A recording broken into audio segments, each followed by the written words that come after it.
Fui obligada a invitarte, pero no pienses que tu presencia hace diferencia.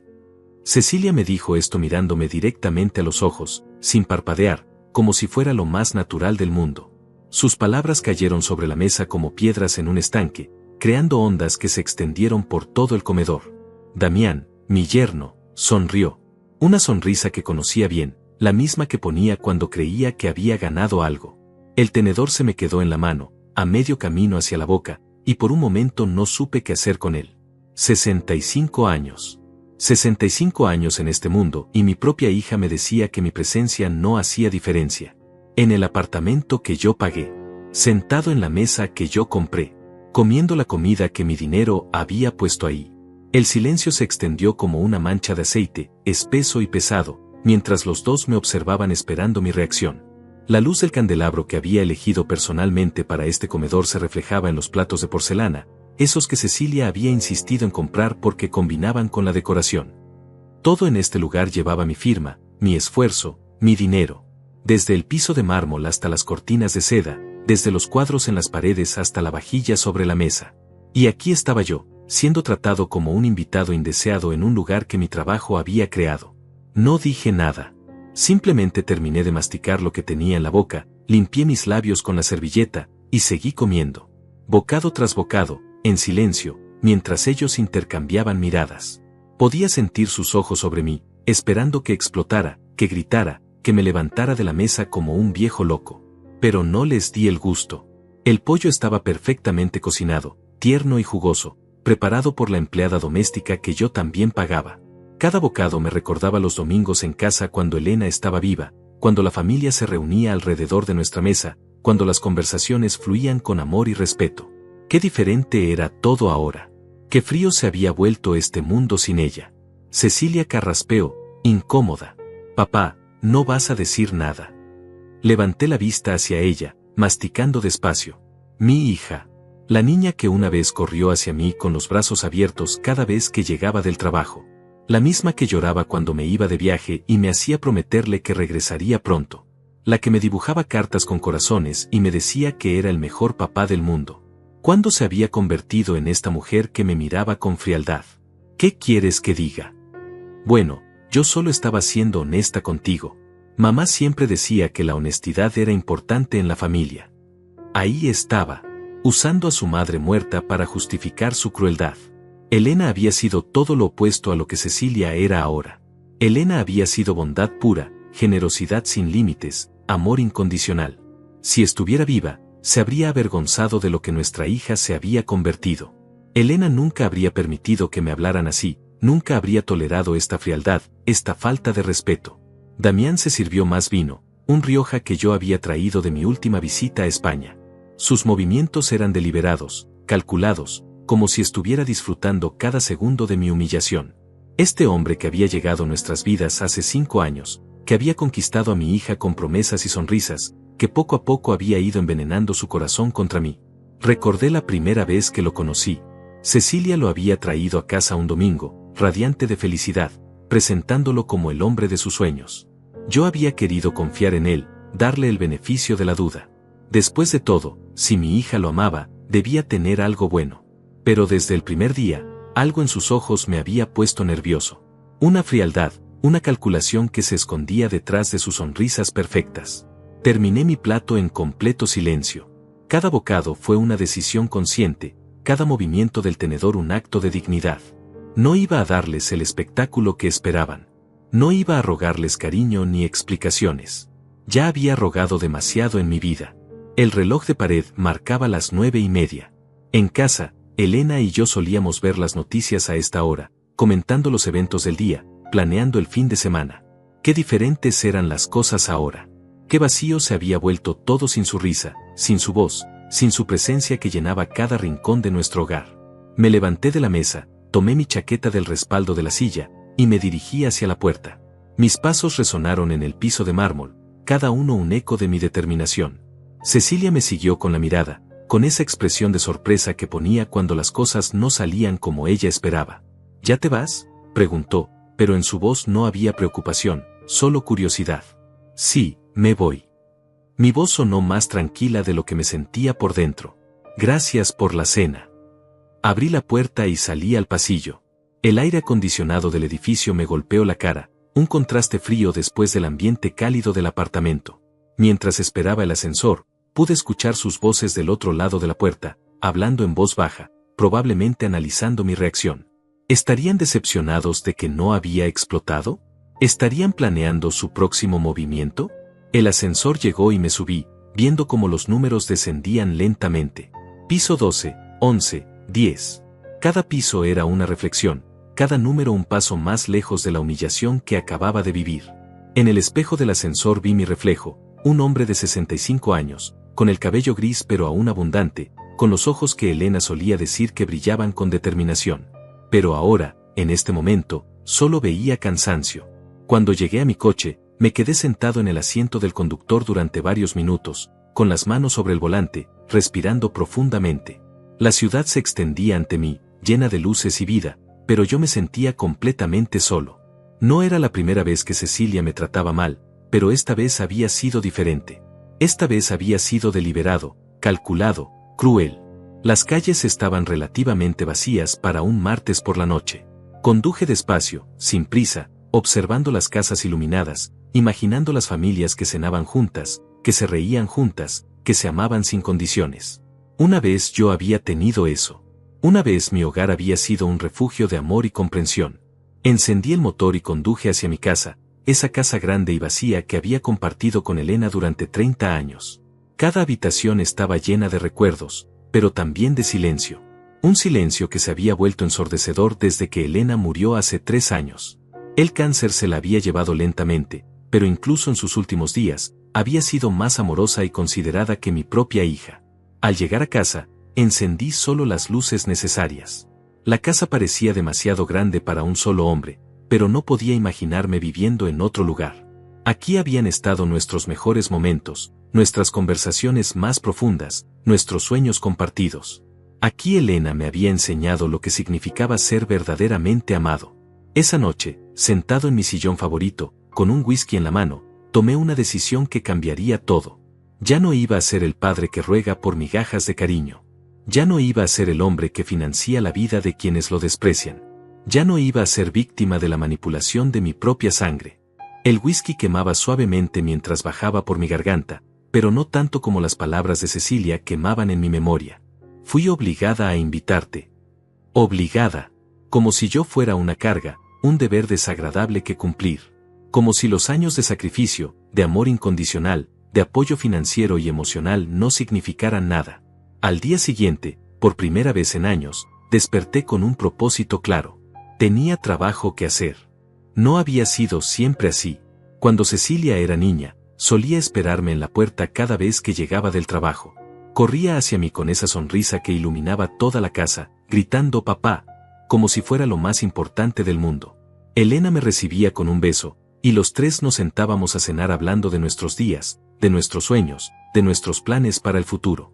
Pero todo cambió cuando Damián entró en nuestras vidas. Al principio, parecía un buen hombre, educado, trabajador, aparentemente enamorado de mi hija.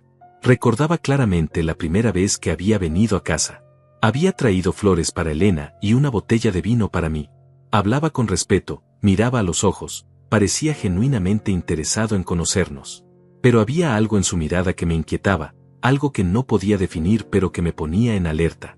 Elena había estado encantada con él. Dale una oportunidad, Héctor, me había dicho esa noche mientras nos preparábamos para dormir. Cecilia está feliz. No es eso lo que importa.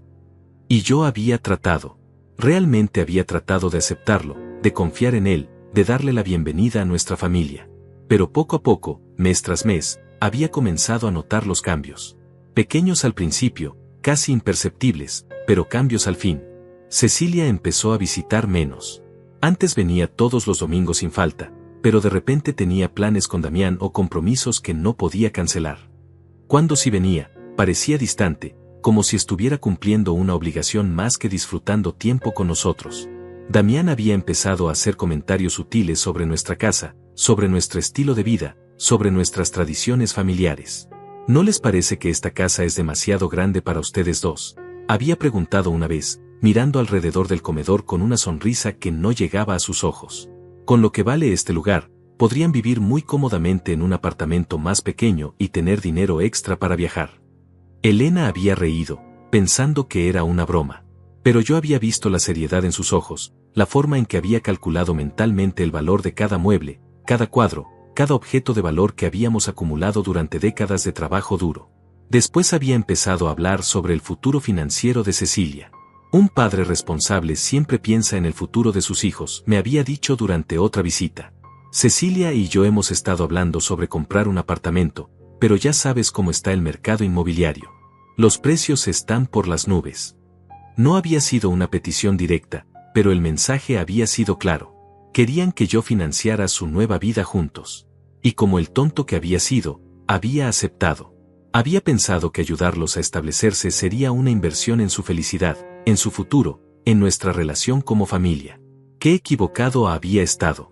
Elena había muerto 6 meses después de la boda de Cecilia. El cáncer había sido cruel y rápido, llevándose a la mujer que había sido mi compañera de vida, mi mejor amiga, mi ancla emocional. Durante esos meses terribles, mientras luchábamos contra la enfermedad, Cecilia había estado presente, pero de manera mecánica, como si estuviera cumpliendo con un deber.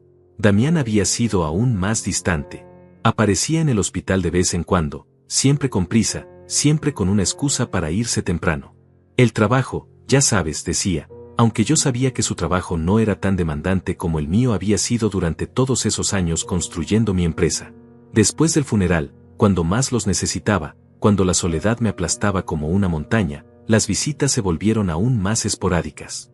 Cecilia aparecía cada 2 o 3 semanas, siempre con alguna petición, siempre con alguna necesidad financiera que yo debía cubrir. Papá, el refrigerador del apartamento se dañó. ¿Podrías ayudarnos a comprar uno nuevo? Papá, Damián necesita un coche más confiable para su trabajo. ¿Podrías prestarnos el dinero? Papá, queremos remodelar la cocina. Solo serían unos cuantos miles. Y yo había dicho que sí a todo. Cada vez, sin excepción, había abierto mi chequera y había firmado, pensando que mi generosidad mantendría a mi hija cerca, que mi apoyo financiero compensaría la falta de apoyo emocional que no estaba recibiendo. Pero cuanto más daba, más distante se volvía ella. Cuanto más pagaba, menos me visitaba. Cuanto más apoyo financiero proporcionaba, menos apoyo emocional recibía a cambio. Había financiado no solo el apartamento, sino también los muebles, los electrodomésticos, las vacaciones, los restaurantes caros, la ropa de marca, las joyas, los caprichos. Durante 3 años, había sido como un cajero automático personal, siempre disponible, siempre dispuesto a dar, nunca esperando nada a cambio excepto un poco de amor, un poco de respeto, un poco de consideración. Damián había dejado de trabajar el año pasado. Estoy emprendiendo, había dicho cuando le pregunté sobre su situación laboral. Tengo varias ideas de negocio que estoy desarrollando. Pero yo sabía que sus ideas de negocio consistían principalmente en pasar el día en el gimnasio, jugar golf con sus amigos, y planear la siguiente compra grande que yo debería financiar. Cecilia había reducido sus horas de trabajo también. Necesito tiempo para apoyar a Damián en sus proyectos, había explicado. Además, papá, no necesito trabajar tanto. Tú siempre has sido tan generoso con nosotros. Y ahí estaba la verdad. Se habían acostumbrado a mi generosidad. Se habían vuelto dependientes de mi dinero. Pero en lugar de estar agradecidos, parecían resentidos, como si mi apoyo fuera una obligación que yo debía cumplir, no un regalo que yo elegía dar. Las conversaciones telefónicas se habían vuelto cada vez más frías. Cecilia llamaba solo cuando necesitaba algo, y cuando yo trataba de hablar sobre mi día, mi soledad, mis sentimientos, ella siempre tenía prisa, siempre tenía algo más importante que hacer. Papá, no puedo hablar mucho tiempo. Damián y yo vamos a salir. Papá, estoy ocupada. Podemos hablar después. Papá, ya sabes que no me gusta cuando te pones melancólico. Melancólico. Esa había sido su palabra para describir mi dolor por la pérdida de Elena, mi necesidad de hablar sobre mi esposa, mi deseo de mantener viva su memoria. Para Cecilia, mi duelo era una inconveniencia, algo que la hacía sentir incómoda y que prefería evitar. Pero la gota que había derramado el vaso había sido el mes pasado, cuando había ido a visitarlos sin avisar. Había querido sorprenderlos, quizás cocinar una cena juntos como solíamos hacer cuando Elena estaba viva. Había usado mi llave, la que ellos me habían dado para emergencias, y había entrado al apartamento. Los había encontrado en la sala, rodeados de catálogos de bienes raíces, hablando con un agente inmobiliario por teléfono. Damián había estado describiendo mi casa, mi querida casa, la casa que Elena y yo habíamos construido juntos. Sí, tiene 4 habitaciones, 3 baños, jardín amplio, piscina. Está en una zona muy exclusiva. El valor debe estar alrededor de los 800,000, tal vez 1,000,000. Cecilia lo había visto primero y había cortado la llamada abruptamente. Papá, no sabíamos que venías. ¿Qué estaban haciendo?, había preguntado, aunque la respuesta era obvia.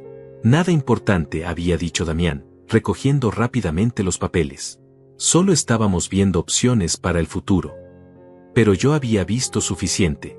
En esos papeles, en esas conversaciones, en esas miradas cómplices, había visto mi futuro según ellos lo imaginaban.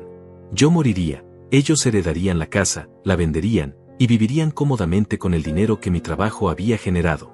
Esa noche, después de la cena fría e incómoda de la que me había escapado temprano, había llegado a casa y había mirado cada rincón con ojos nuevos. Esta no era solo mi casa. Era mi santuario, mi refugio, el lugar donde Elena y yo habíamos amado, reído, soñado, construido una vida juntos. Y ellos ya la estaban vendiendo en su imaginación. Ahora, después de lo que había pasado durante la cena, después de esas palabras que seguían resonando en mi cabeza como campanas de alarma, finalmente entendía la verdad. No era su padre. Era su cajero automático. No era parte de la familia.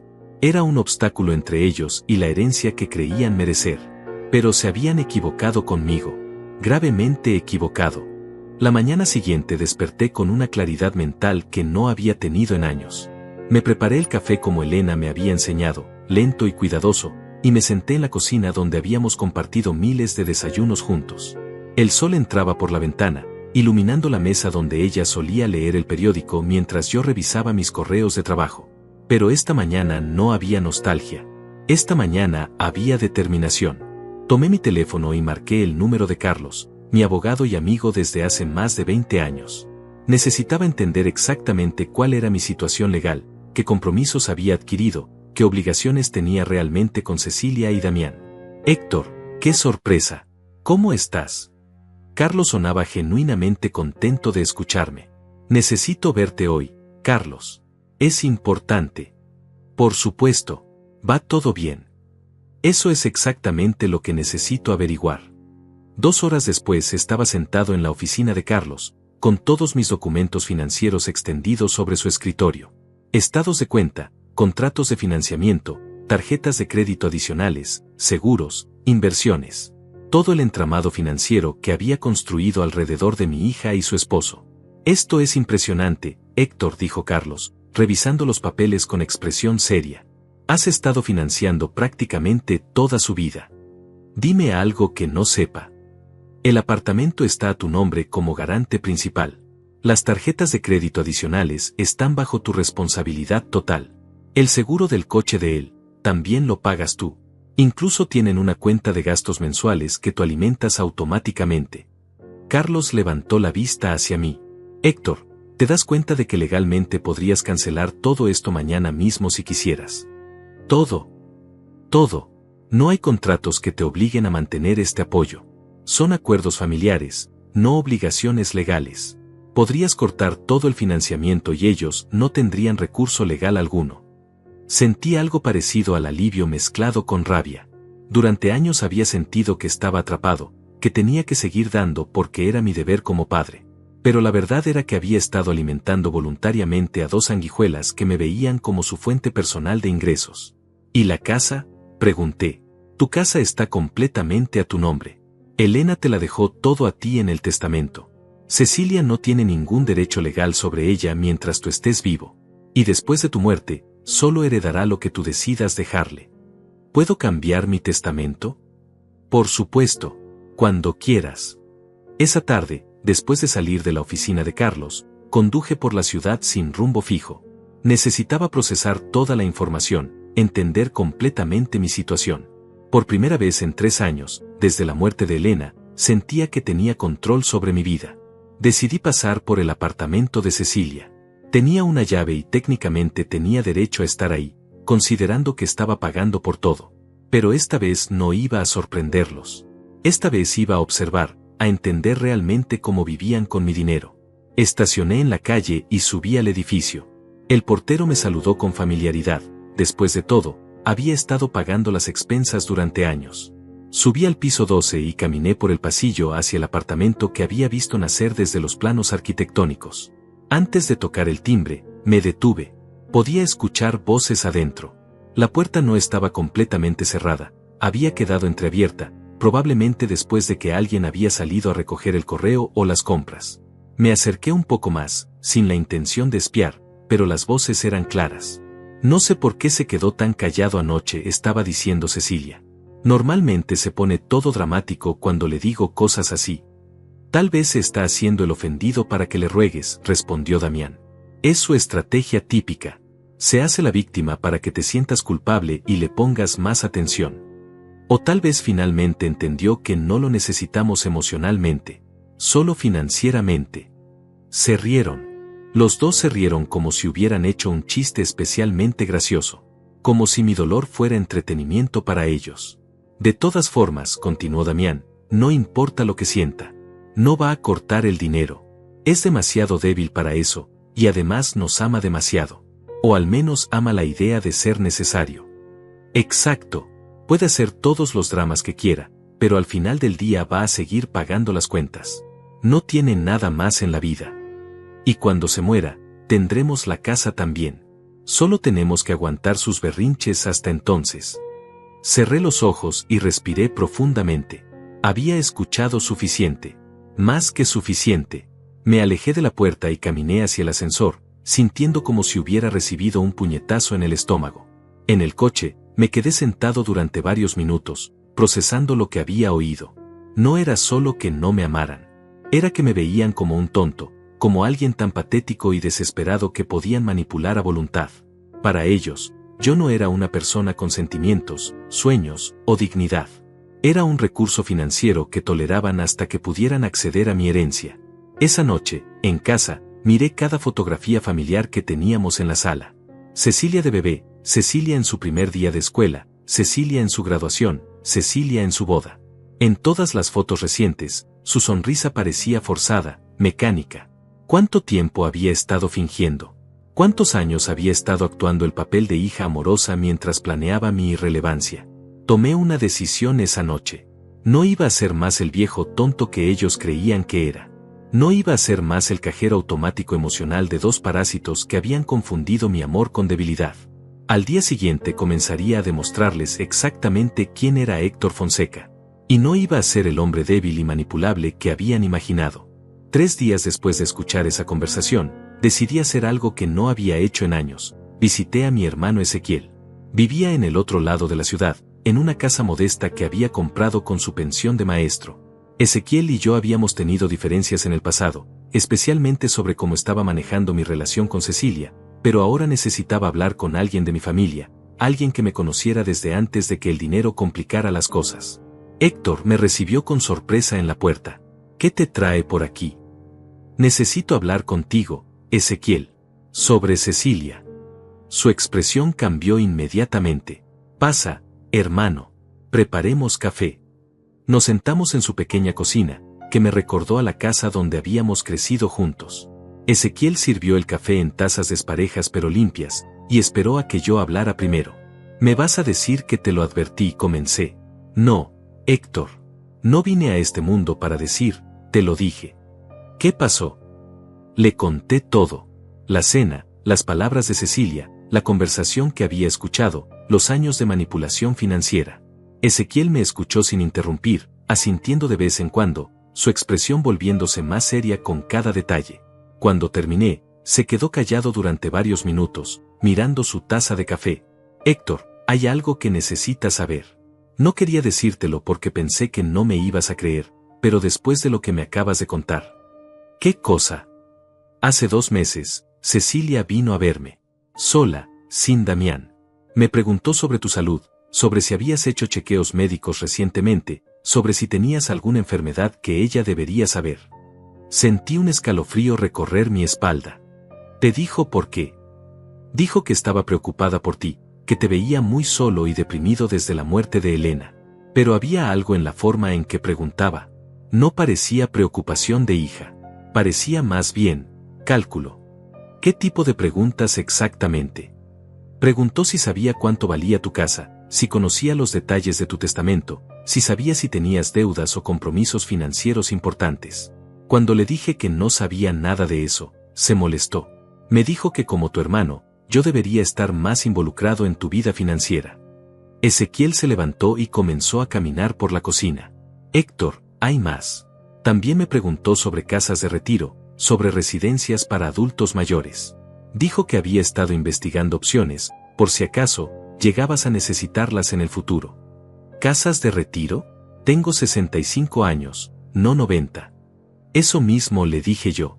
Y su respuesta fue que era mejor estar preparados, que personas solitarias como tú a veces desarrollan problemas mentales, depresión severa, que podrían requerir cuidado especializado.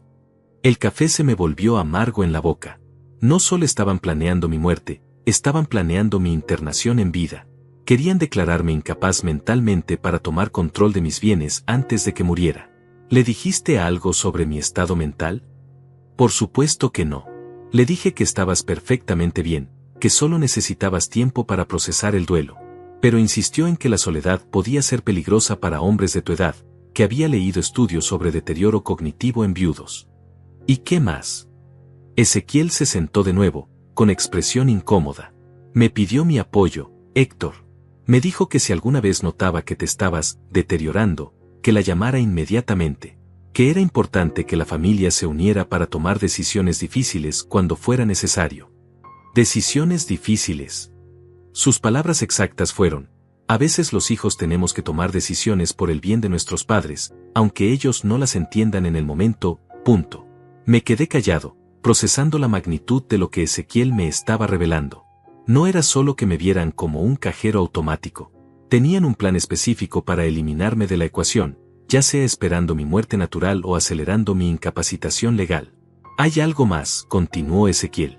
Después de esa conversación, comencé a prestar más atención. He hablado con algunas personas del barrio donde vivías con Elena. Los vecinos me han contado que Cecilia y Damián han estado visitando la casa cuando tú no estás. ¿Qué? Aparentemente tienen llaves y van regularmente. Los han visto cargando cajas, midiendo habitaciones, tomando fotos. La señora Miriam, tu vecina de al lado, pensó que tal vez estaban ayudándote a organizar las cosas de Elena, pero cuando le mencioné que tú nunca habías hablado de eso, se preocupó. Sentí que la habitación giraba a mi alrededor. No solo estaban planeando mi futuro sin consultarme, ya estaban inventariando mis posesiones, preparándose para la liquidación de mi vida. Ezequiel, necesito tu ayuda. Lo que necesites, hermano. Quiero que vayas a la casa mañana cuando yo no esté. Observa qué están haciendo exactamente. Toma fotos si puedes, pero sin que te vean. Necesito evidencia de lo que están planeando. Vas a confrontarlos. Voy a hacer algo mejor que eso. Voy a demostrarles que subestimaron gravemente a su viejo tonto. Esa noche, de vuelta en casa, caminé por cada habitación con una perspectiva completamente nueva. Esta casa no era solo mi hogar, era el premio que ellos creían que ya habían ganado. Cada mueble, cada obra de arte, cada objeto de valor era algo que ya habían vendido mentalmente. En el estudio, abrí la caja fuerte que Elena y yo habíamos instalado años atrás. Adentro estaban todos nuestros documentos importantes: testamentos, pólizas de seguro, títulos de propiedad, certificados de inversión. Todo lo que Cecilia y Damián creían que conocían, pero en realidad no tenían idea de la magnitud real de mi patrimonio. Elena había sido más astuta de lo que ellos imaginaban. Había insistido en que mantuviéramos ciertas inversiones y propiedades en estructuras legales complejas, específicamente para protegerlas de situaciones como esta. Nunca sabes cuándo los hijos pueden cambiar, me había dicho una vez. El dinero hace cosas extrañas a las personas. Qué sabia había sido mi esposa. Qué bien me había preparado para este momento, sin que ninguno de los dos supiera que llegaría tan pronto. Tomé mi teléfono y llamé a Carlos. Héctor, es tarde. ¿Todo bien? Carlos, necesito que programes una reunión urgente. Mañana si es posible. Tengo decisiones importantes que tomar, y necesito que me expliques todas mis opciones legales. ¿Se trata de Cecilia? Se trata de mi futuro, y del de ellos. Después de colgar, Me serví un whisky y me senté en el sillón donde Elena solía leer por las noches. Podía sentir su presencia, como si estuviera aprobando lo que estaba a punto de hacer. No van a salirse con la suya, le dije al espacio vacío. No van a convertir nuestra vida en una transacción comercial. Al día siguiente comenzaría a ejecutar mi propio plan. Pero a diferencia del de ellos, el mío era legal, justificado, y completamente devastador. Cecilia y Damián estaban a punto de aprender que habían elegido al objetivo equivocado. La llamada de Ezequiel llegó al mediodía del día siguiente, mientras yo estaba en la oficina de Carlos revisando documentos legales. Héctor, tienes que escuchar esto. Llegué a tu casa a las 10 de la mañana y ya estaban ahí. Cecilia y Damián, con dos hombres que no reconocí. Uno parecía un tasador, el otro llevaba una cámara profesional. ¿Qué estaban haciendo? Fotografiando todo, hermano. Todo. Los muebles, las obras de arte, hasta los electrodomésticos. El tipo con la cámara tomaba fotos desde diferentes ángulos, como si fuera un catálogo de venta. Y Cecilia tenía una libreta donde iba anotando cosas. Carlos, que había estado escuchando la conversación en altavoz, negó con la cabeza. Eso es invasión de privacidad y posible preparación para fraude. Sigue, Ezequiel. Logré escuchar parte de su conversación. Estaban hablando sobre cuánto tiempo tomaría vender todo después de que tú ya no estés. Damián mencionó algo sobre acelerar el proceso si encuentran la forma de demostrar que no estás mentalmente capacitado para manejar tus propios bienes. Sentí la rabia crecer en mi pecho como lava hirviendo. Algo más. Cecilia le dijo al tasador que era importante tener todo valuado porque su padre estaba mostrando signos de deterioro mental y que pronto necesitarían tomar decisiones legales difíciles. Dijo que querían estar preparados para cuando llegara el momento de proteger el patrimonio familiar. Carlos me miró con expresión seria. Héctor, esto es intento de fraude patrimonial. Están documentando tus bienes con la intención de reclamarlos basándose en una supuesta incapacidad mental que planean fabricar. ¿Qué opciones tengo? Varias, y todas legales. Pero necesitamos actuar rápido y en secreto. Pasamos las siguientes 3 horas diseñando una estrategia que Cecilia y Damián jamás verían venir. Carlos había trabajado casos similares antes y sabía exactamente cómo proteger mis intereses mientras les tendía una trampa legal perfecta. Primero, explicó Carlos, vamos a modificar todos tus documentos legales.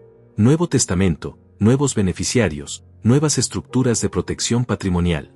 Todo bajo absoluto secreto. ¿Cuánto tiempo tomará?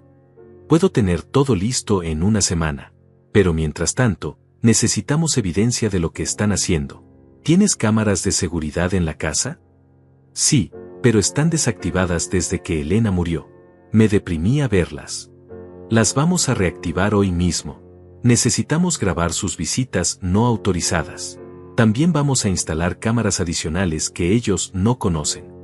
Esa tarde, Carlos trajo a un técnico de confianza que instaló un sistema de seguridad completamente nuevo en mi casa.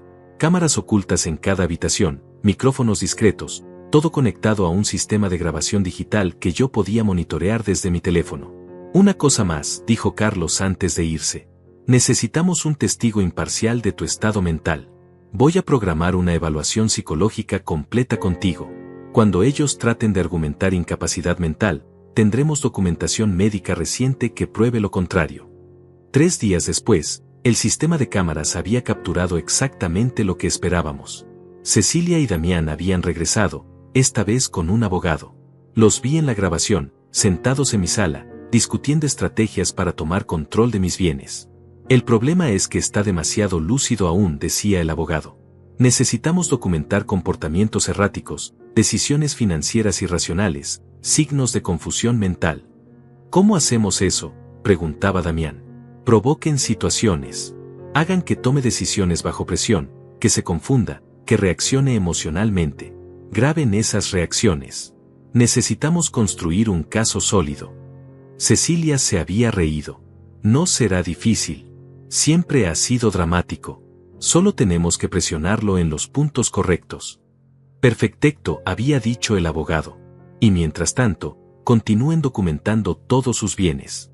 Cuando tengamos la declaración de incapacidad, necesitaremos actuar rápido para proteger el patrimonio. Carlos y yo vimos la grabación juntos en su oficina. Cuando terminó, Él se recostó en su silla con una sonrisa que no había visto en años. Héctor, acabas de ganar el caso antes de que ellos sepan que hay un caso. Esto es conspiración para cometer fraude, conspiración para declararte incompetente falsamente, e invasión de propiedad privada. Con estas grabaciones, no solo puedes proteger tu patrimonio, puedes hacer que enfrenten consecuencias legales. ¿Qué recomiendas? Sigamos su juego por ahora. Deja que sigan creyendo que su plan está funcionando. Mientras tanto, terminaremos de reestructurar tu patrimonio de forma que no puedan tocarlo nunca, sin importar lo que pase. Esa semana fue la más productiva que había tenido en años. Cada día traía una nueva capa de protección legal, una nueva estrategia para asegurar que mi dignidad y mi patrimonio estuvieran completamente protegidos. Carlos había creado una estructura legal tan sólida que incluso si ellos lograran algún tipo de declaración de incapacidad temporal, no podrían acceder a ninguno de mis bienes importantes. La casa había sido transferida a un fideicomiso irrevocable. Las inversiones principales habían sido movidas a estructuras protegidas. Incluso mi cuenta corriente personal tenía salvaguardas que ellos desconocían. Pero lo más importante era el Nuevo Testamento. Cecilia seguía siendo beneficiaria, pero ahora con condiciones muy específicas que tendría que cumplir para acceder a cualquier herencia. Y si se demostraba que había participado en cualquier intento de fraude o manipulación, perdería automáticamente todos los derechos. Es hermoso, me había dicho Carlos cuando firmamos los últimos documentos. Si se comporta como una hija amorosa y respetuosa de aquí en adelante, recibirá una herencia generosa. Si continúa con sus planes, se quedará sin nada. ¿Y los gastos que estoy cubriendo actualmente? Esa es tu carta más poderosa, Héctor. Puedes cortarlos cuando quieras, como quieras. No tienen ningún derecho legal a tu apoyo financiero. El viernes por la noche, después de una semana de preparación silenciosa, me senté en mi estudio con una copa de vino y miré las grabaciones más recientes de las cámaras. Cecilia y Damián habían visitado mi casa 2 veces más esa semana, cada vez más confiados, cada vez documentando más descaradamente mis posesiones.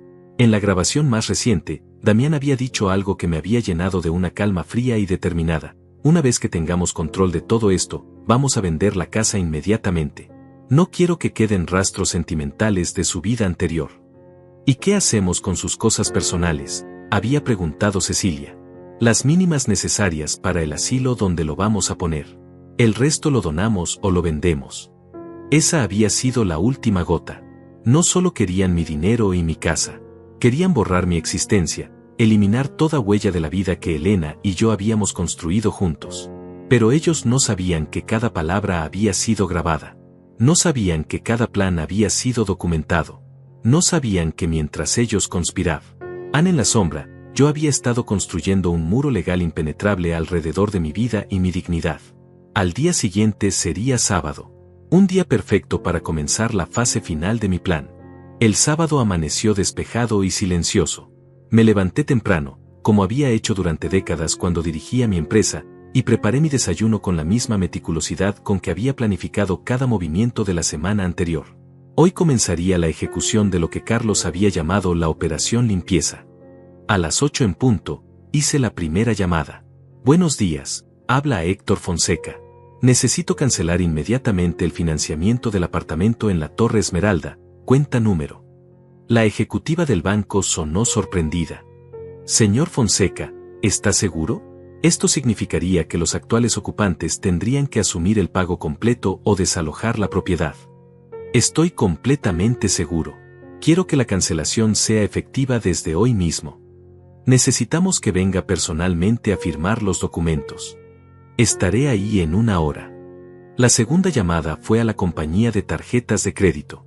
Quiero cancelar todas las tarjetas adicionales asociadas a mi cuenta principal. Sí, todas. No hay fraude. Es una decisión personal y definitiva. La tercera llamada fue a la compañía de seguros del coche de Damián. Cancelo la póliza efectiva inmediatamente. Sí, entiendo que el vehículo quedará sin cobertura. Una tras otra, durante 2 horas, fui cortando metódicamente cada cordón financiero que me ataba a ellos. La cuenta de gastos mensuales, cerrada. El seguro médico privado que les pagaba, cancelado. La membresía del gimnasio de Damián, suspendida. Hasta el servicio de streaming de películas que financiaba, eliminado. Carlos me había acompañado al banco para asegurar que todo el proceso fuera completamente legal y documentado. Mientras esperábamos que procesaran los últimos papeles, recibí una llamada de Ezequiel. Héctor, están en tu casa otra vez. Pero esta vez hay más gente. Parece que trajeron una empresa de mudanzas. ¿Una empresa de mudanzas? 3 hombres con cajas y material de embalaje. Los vi entrar por la puerta principal como si fueran los dueños del lugar. Le dije a Carlos lo que estaba pasando. Su expresión se endureció. Eso es allanamiento y intento de robo. ¿Las cámaras están grabando? Todo está siendo documentado. Perfecto. Deja que sigan. Cada movimiento que hagan está construyendo nuestro caso. A las 11 de la mañana, había completado todas las cancelaciones financieras. Según mis cálculos, Cecilia y Damián descubrirían el primer problema cuando trataran de usar las tarjetas de crédito para almorzar. El segundo golpe vendría cuando el banco los contactara sobre el apartamento. El tercero sería esta tarde, cuando se dieran cuenta de que ya no tenían acceso a los fondos de gastos mensuales. Conduje hacia mi casa, pero me detuve a 2 cuadras de distancia. Quería observar la situación antes de hacer mi aparición.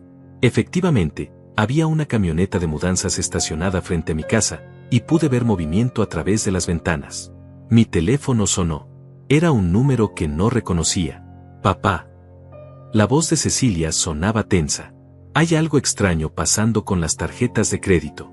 No funcionan. Qué raro, respondí con calma. ¿Estás segura de que las estás usando correctamente? Por supuesto que sí. Las he usado 1000 veces. Pero ahora dicen que la cuenta está cerrada. Tal vez sea un error del banco. ¿Por qué no hablas con ellos? Ya lo hice. Dicen que tú cancelaste las tarjetas esta mañana. Eso no puede ser cierto, ¿verdad? El momento había llegado. El momento de la verdad que había estado esperando durante días. No, Cecilia. No es un error. Cancelé las tarjetas esta mañana. Hubo un silencio largo del otro lado de la línea. Podía imaginar su cara, la confusión volviéndose lentamente en pánico. ¿Por qué harías eso? Porque son mis tarjetas, mi dinero, y mi decisión. Pero papá, nosotros dependemos de esas tarjetas. Tenemos gastos, compromisos. Compromisos que pueden asumir con sus propios ingresos. No entiendes. No podemos cubrir todo de la noche a la mañana. Necesitamos tiempo para reorganizarnos. ¿Cuánto tiempo? ¿3 años más? ¿5? Toda la vida. Su voz comenzó a quebrarse. Papá, si esto es por lo que dije en la cena, yo no quise. No es solo por lo que dijiste, Cecilia. Es por lo que has estado haciendo. ¿Qué quieres decir? Creo que lo sabes perfectamente. En ese momento, vi a Damián salir de mi casa cargando una caja. Mi caja. Una caja que reconocí como la que contenía algunos de los objetos más preciados de Elena. Cecilia, necesito que salgas de mi casa. Ahora mismo. ¿Qué? Papá, no estamos en tu casa. Mentir no va a ayudarte. Los puedo ver desde aquí. El silencio del otro lado fue absoluto. Había sido atrapada en una mentira evidente, y ambos lo sabíamos. Papá, podemos explicarlo. No hay nada que explicar. Quiero que tú, Damián, y cualquier otra persona que esté en mi casa salgan inmediatamente. Y quiero que dejen todo lo que hayan tomado. No hemos tomado nada. Solo estábamos. Cecilia. Mi voz se volvió fría como el acero. Sal de mi casa ahora, o llamo a la policía. No puedes hacer esto. Somos familia. La familia no se roba entre sí. La familia no planea internar a sus padres en asilos para apoderarse de sus bienes. La familia no contrata tasadores a espaldas de sus padres para evaluar sus posesiones. Otro silencio. Esta vez más largo. Podía escuchar voces de fondo, probablemente Damián preguntando qué estaba pasando. No sé de qué hablas, dijo finalmente, pero su voz había perdido toda convicción. ¿No? ¿No sabes sobre las visitas del tasador? ¿No sabes sobre las fotos que han estado tomando? ¿No sabes sobre los planes de declararme mentalmente incapacitado? Papá, tú. Todo está grabado, Cecilia. Cada visita, cada conversación, cada plan que han estado haciendo. Todo. El silencio que siguió fue tan profundo que pensé que había colgado. Pero entonces escuché su respiración entrecortada, y supe que finalmente había entendido la magnitud de su situación. Tienen 10 minutos para salir de mi casa, continué. Si no lo hacen, las grabaciones van directamente a la policía, junto con toda la evidencia de allanamiento e intento de fraude que hemos recopilado. Papá, por favor, podemos hablar de esto. Ya no hay nada de qué hablar.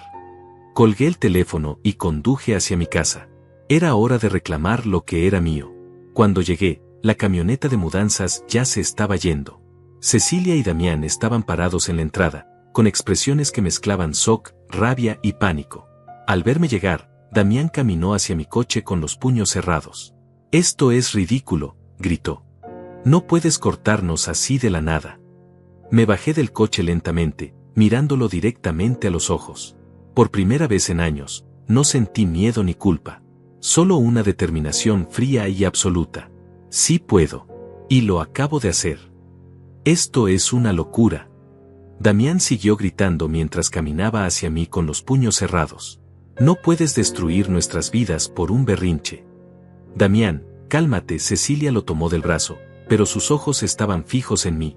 Había algo diferente en su mirada ahora, algo que no había visto en años, miedo real. No destruí nada, respondí con calma, sacando las llaves de mi casa. Simplemente dejé de financiar la vida de 2 personas que me ven como un cajero automático. No es cierto. Cecilia se acercó a mí. Papá, tú sabes que te amamos. Sí, tal vez dije cosas hirientes en la cena, pero estaba molesta por otras cosas. No tenían nada que ver contigo. Cosas hirientes. Me detuve antes de llegar a la puerta.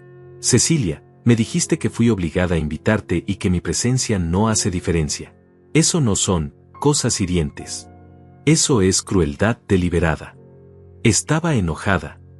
¿Y eso justifica humillarme delante de tu esposo? ¿Eso justifica tratarme como si fuera un estorbo en mi propia vida?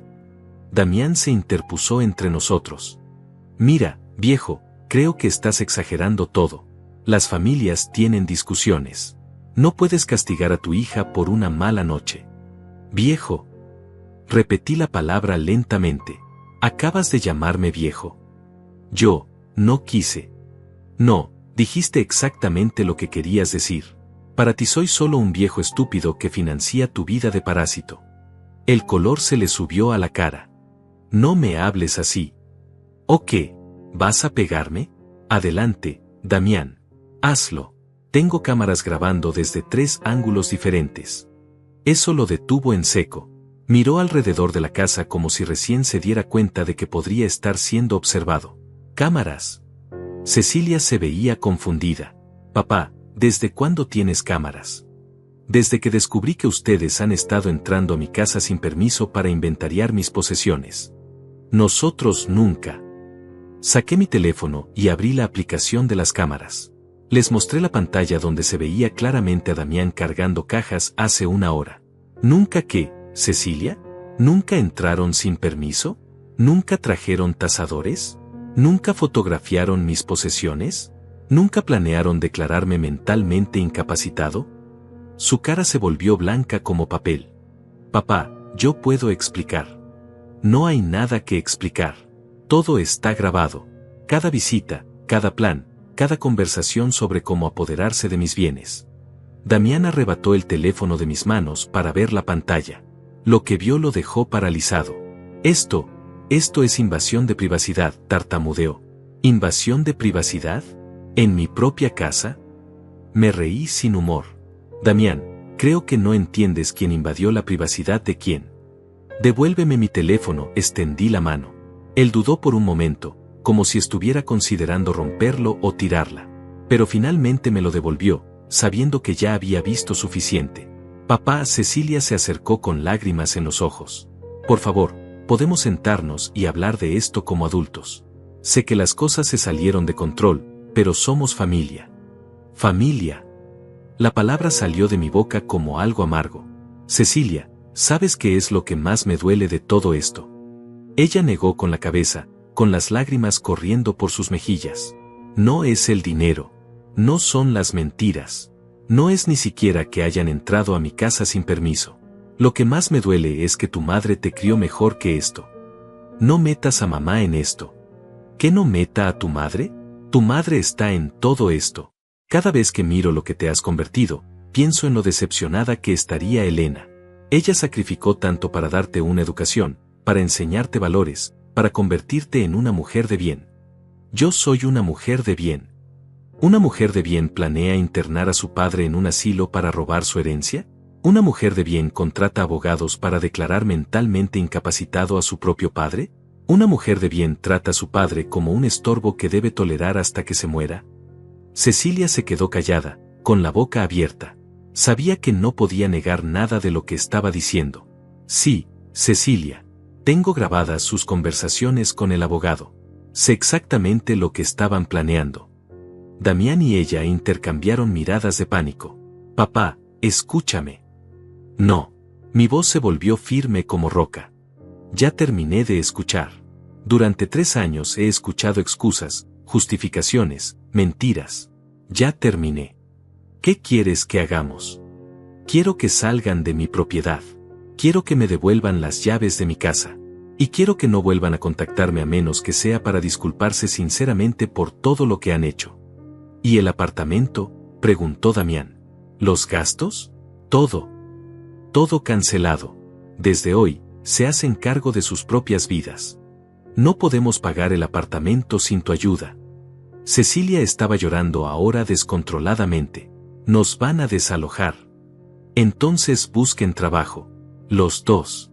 Como hacen las personas normales que no tienen un padre que les pague todo. Damián ha estado buscando trabajo. ¿Jugando golf es buscar trabajo ahora? Damián se puso rojo de vergüenza y rabia. He estado desarrollando contactos profesionales. En el gimnasio que yo pago, jugando golf con palos que yo compré, usando ropa que mis tarjetas de crédito financiaron. Esto es injusto.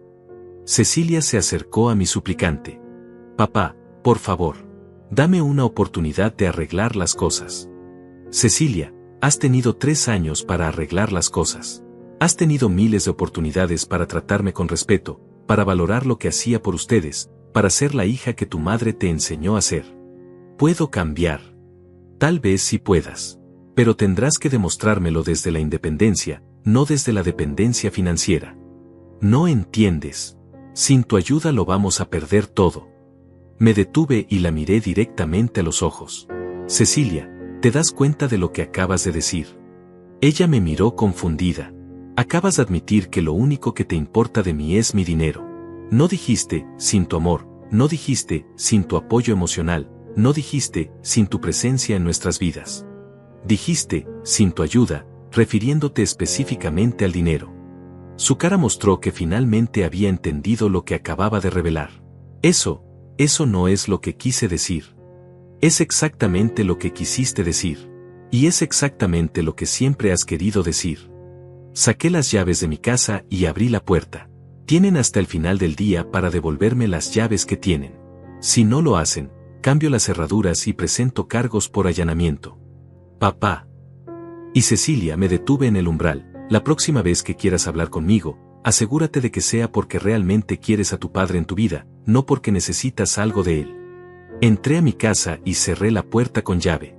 A través de la ventana los vi quedar separados en el jardín durante varios minutos, hablando en voz baja, probablemente tratando de entender cómo habían perdido el control tan completamente.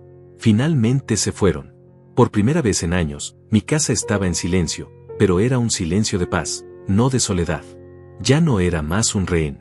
Ya no era más víctima. Era el dueño de mi destino. Los primeros días después del confronto fueron extraños.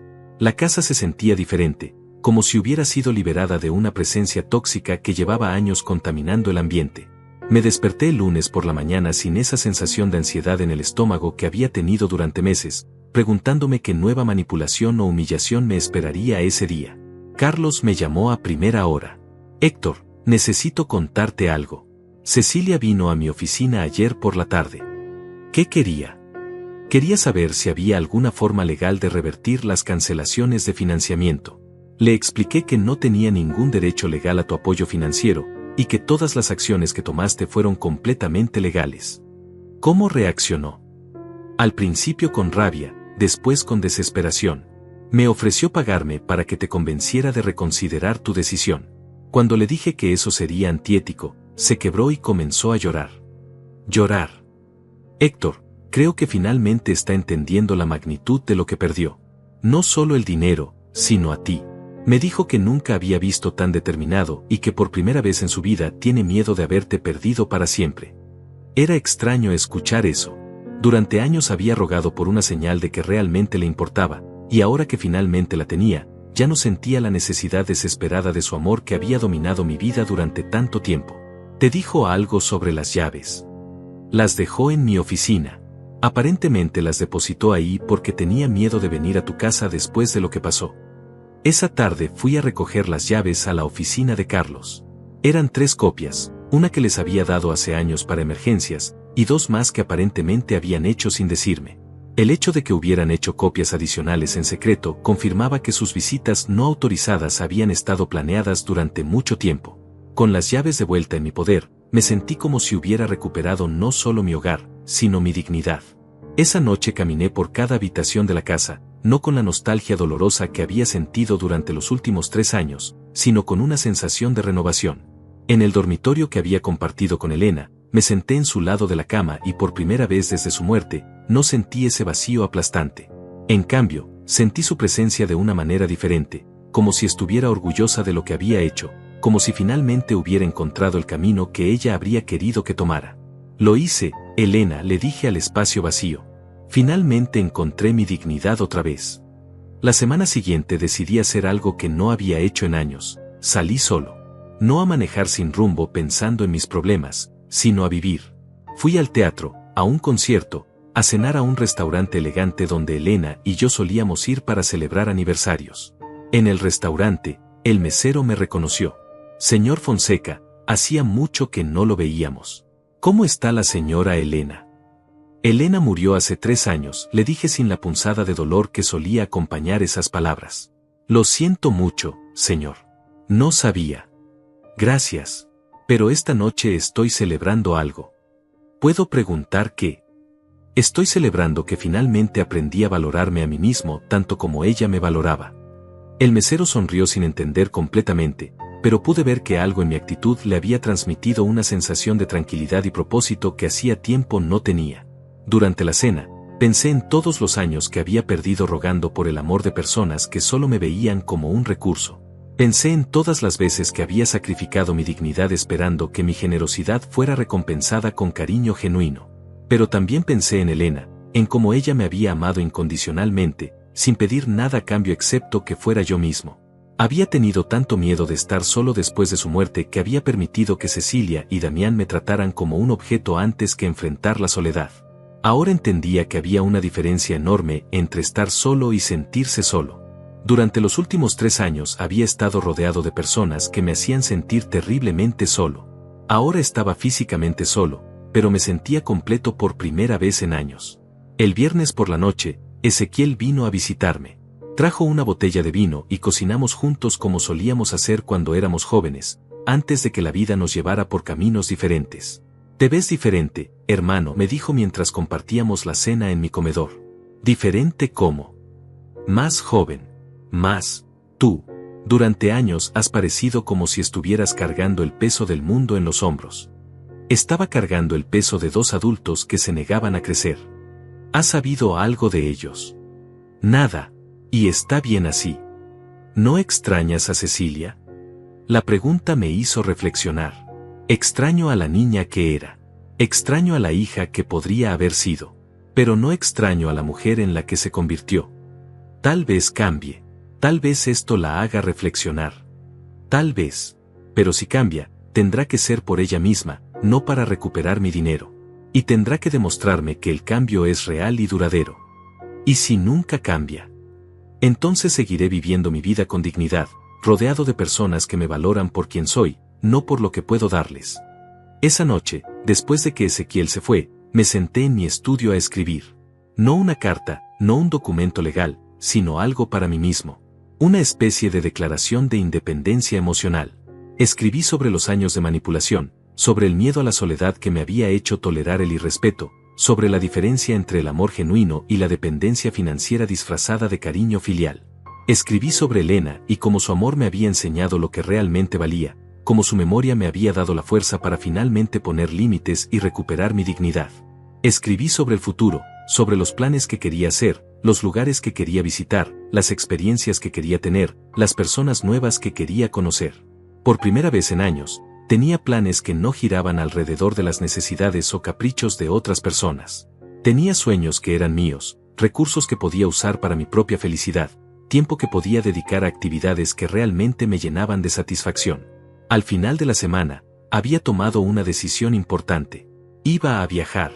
Elena y yo habíamos hablado durante años de conocer Europa, de pasar tiempo en esas pequeñas ciudades italianas que veíamos en las películas, de caminar por los museos de París, de ver el atardecer desde las islas griegas. Nunca lo habíamos hecho porque siempre había algo más urgente, más importante, más necesario. El trabajo, la familia, las responsabilidades. Después de su muerte, no había tenido el corazón para hacer solo los viajes que habíamos planeado juntos. Pero ahora entendía que la mejor forma de honrar su memoria no era quedarme paralizado por el dolor, sino vivir la vida plena y digna que ella habría querido que tuviera. Llamé a una agencia de viajes y comencé a planear un recorrido de 3 meses por Europa. Solo. Sin prisa, sin itinerario rígido, sin la presión de complacer a nadie más que a mí mismo. Era hora de comenzar la siguiente fase de mi vida. Una fase donde yo era el protagonista de mi propia historia, no un personaje secundario en los planes de otras personas. 6 meses después, estoy sentado en una pequeña terraza en Positano, Italia, viendo el sol hundirse lentamente en el Mediterráneo. Las casas de colores pastel se extienden por la ladera como flores silvestres, y el aire huele a sal marina y limonero. Elena habría amado este lugar.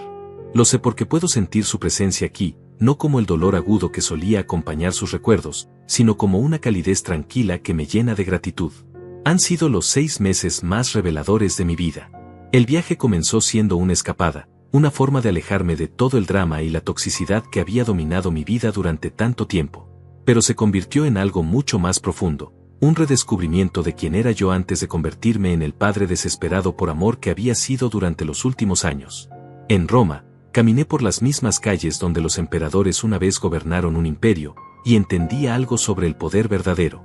El poder no viene de controlar a otros o de ser necesitado por otros. El poder viene de conocer tu propio valor y no permitir que nadie te lo quite. En París, me senté en los cafés donde Elena había soñado que tomaríamos café juntos, y por primera vez desde su muerte, pude hablar de ella con extraños sin sentir esa punzada devastadora de pérdida. Hablé de nuestro amor, de nuestros sueños, de la mujer extraordinaria que había sido, y me di cuenta de que mantener viva su memoria no significaba mantenerme prisionero del dolor. En Barcelona, conocí a una pareja de estadounidenses de mi edad que habían estado viajando por el mundo desde que se jubilaron. Cuando les conté mi historia, la mujer me tomó la mano y me dijo algo que nunca olvidaré: Héctor, el amor verdadero nunca te pide que sacrifiques tu dignidad. Si alguien necesita que te hagas pequeño para sentirse grande, no es amor lo que siente por ti. Esas palabras resonaron en mí durante días. Pensé en todos los años que había creído que ser un buen padre significaba permitir que me faltaran al respeto, que dar amor significaba tolerar el abuso emocional, que mantener la familia unida justificaba cualquier humillación. Había estado tan equivocado. Durante estos meses de viaje, he recibido exactamente 3 mensajes de Cecilia. El primero llegó 2 semanas después de que me fui, cuando aparentemente se dieron cuenta de que había desaparecido por completo de sus vidas. Era un mensaje de pánico, preguntando dónde estaba, diciendo que estaban preocupados por mi bienestar. No respondí. El segundo llegó un mes después. Era más largo, más elaborado. Cecilia escribía sobre cómo había estado reflexionando sobre todo lo que había pasado, sobre cómo se daba cuenta de que había cometido errores, sobre cómo quería que fuéramos una familia otra vez. Tampoco respondí. El tercero llegó la semana pasada.